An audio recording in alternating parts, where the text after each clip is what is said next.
Hi மக்களே, இங்கே பாருங்கள். இன்றைக்கி அடுப்பில் தான் செஞ்சுருக்கேன் சிக்கன் கிரேவி.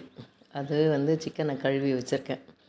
சிக்கனை கழுவி வச்சுட்டு வெங்காயம், தக்காளி, இஞ்சி, பூண்டு, பட்டை எல்லாத்தையும் இஞ்சி பூண்டு மட்டும் அரைச்சி பேஸ்ட் ஆக்கின்னு கடாயில் அடுப்பை பற்ற வச்சு கடாயை போட்டுட்டு எண்ணெய் ஊற்றி பட்டை, கிராம்பு, ஸ்டாரு இதெல்லாம் சோம்பு எல்லாம் போட்டு வதக்கிட்டு அதுக்கப்புறம் வெங்காயம் போட்டு நல்லா வதக்கிட்டு அதுக்கப்புறம் தக்காளி போட்டு நல்லா வதக்கியாச்சு.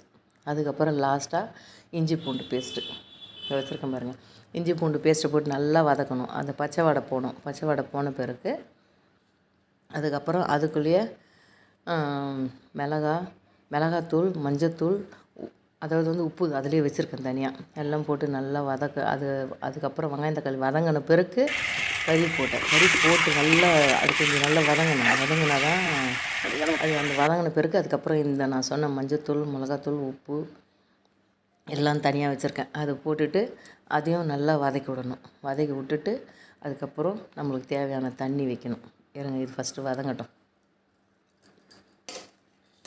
வதங்கின பிறகு அந்த இஞ்சி பூண்டு பேஸ்ட்டு அரைச்சேன் இல்லைங்களா, அதில் இருக்கிற தண்ணி அதிலே ஊற்றியாச்சு. அவ்வளோதான். ஒரு தட்டை போட்டு மூடி விட்டோம்னா கொஞ்சம் நேரம் நல்லா வதங்கின பிறகு அதுக்கப்புறம் தண்ணி எவ்வளோ வேணும்னுட்டு நம்மளுக்கு திக்காக வேணுன்னா கிரேவி இல்லை அதுவும் பார்த்து ஊற்றிக்கலாம் அப்படின்னு அப்படியே விட்டேன். ஓகே மக்களே.